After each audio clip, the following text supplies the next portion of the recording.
Hi, my name is Dr. Daniel Fox. I'm a licensed psychologist in the state of Texas, and today we're going to talk about borderline personality disorder and relationship dysfunction, or the tendency for dependency.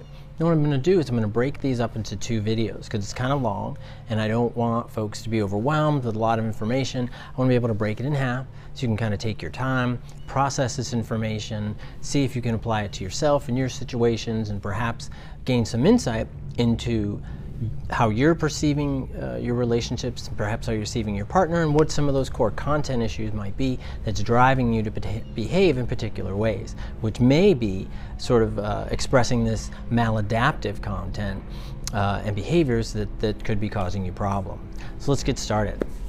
So it's not uncommon for individuals with borderline personality disorder or those with traits to feel as though they need to be in a relationship, to feel complete, and to feel like they exist. And now this is something I often work with a lot of my clients, and it's about learning about this tendency for dependency and the related patterns can help you see yourself and your relationships differently. And that's what my hope is, because the goal of this video is to help you reconceptualize how you see yourself as a whole person, as a complete person, okay? But also how you see yourself in your relationships. Now, wanting to be in a relationship is great, but needing to be in one tends to be frightening and triggering. Now, I want to be sure that you guys hear me say this, that wanting to be in a relationship, that's healthy, that's a good thing. Needing to be in the relationship is where that dependency comes in, that you need to be in this relationship, otherwise you feel broken, unneeded. Some folks get to the point where they don't feel like they exist unless they are in a relationship.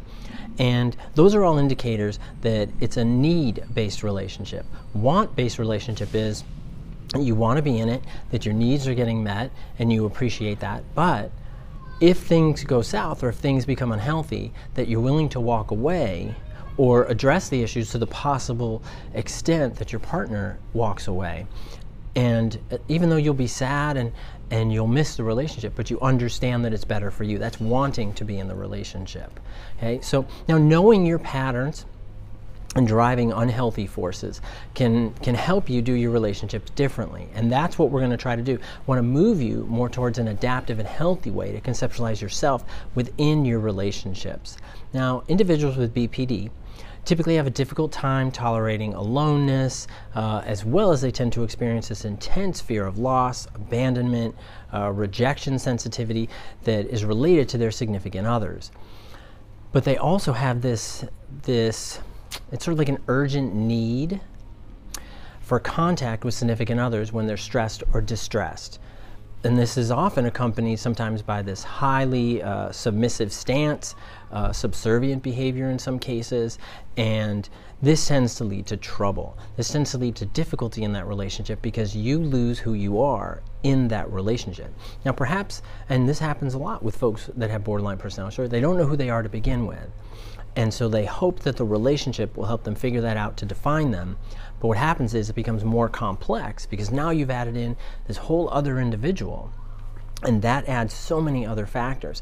And all of that kicks into all of these core content, interpersonal functioning patterns that we see, and that's what we're going to go over today in this video specifically. But we want to help you learn these patterns.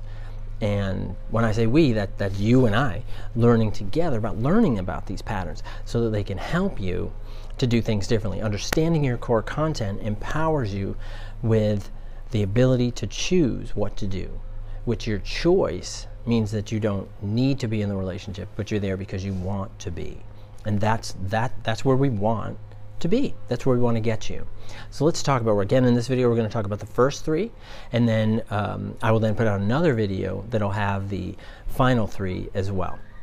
So the first one. So this is these are for individuals that have BPD traits or borderline personality disorder, and this is an unconscious wish to be heard combined with the absence of a wish to help others that is partly compatible with the idea of a punitive parent mode in which the individual internalizes the parent who devalued and rejected the individual in childhood. Okay? So now if this is a little confusing, what this is it's that you act to your detriment to please this parent that's inside of you. Okay? Okay? And what happens with folks like this is they carry this idea that my misery is your command, and that is that I will please you by hurting me the way my parent or caregiver hurt me growing up. So you end up in these cycles. It's called a recapitulation. You end up in these cycles over and over again of these unhealthy, harmful relationships and connections, and seeing yourself.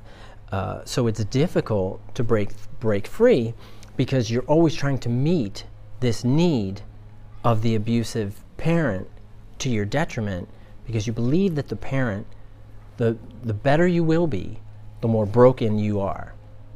And if it sounds confusing, then that makes sense that it would often be confusing. But some folks who experience this, these folks may be saying, yeah, I get that. I hold on to that. I have that internalized parent inside of me that you get a degree of unconscious satisfaction. Like, oh great, I messed something up again. I feel so satisfied inside. But what happens is that there's a part of you, a piece of you, that's like, see, I should have messed up, so I met my goal that pleases my internalized parent.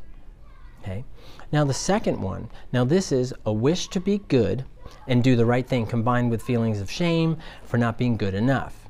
Now, individuals with borderline personality disorder, they see themselves as defective, bad, unwanted, inferior, or invalid, or that they are unlovable to significant others if they expose or if they acknowledge these flaws and failures. So you're putting out this idea that you have no flaws and failures, but inside you have this unwanted, inferior, bad sense of self, this unlovable self.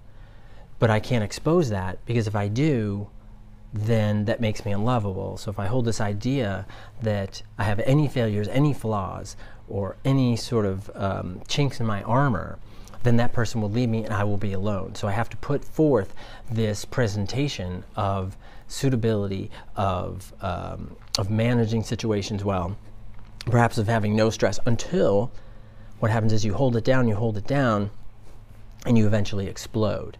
And that explosion can be self-harm, harming others, verbal assault, physical assaults, things like that, and that can destroy the relationship, which then of course you turn on yourself, saying that, see, this proves that I am bad, I am unwanted, I am inferior, and then so you justify that sense of who you are. So again, this goes, and all of these are very cyclical. It's that recapitulation, and it goes around and around, and it becomes cyclical because you keep living out or engaging in this cycle over and over again. Now the last one that we'll talk about in this video it's called a receptive interaction. And this is individuals with borderline personality disorder, right, that they want to be opened up to. Okay? They want to have their partner express their feelings, thoughts, and concerns, and they feel happy and satisfied when this occurs. There's no negative side to this. Okay? So, and what happens is that these are folks that have understood their core content.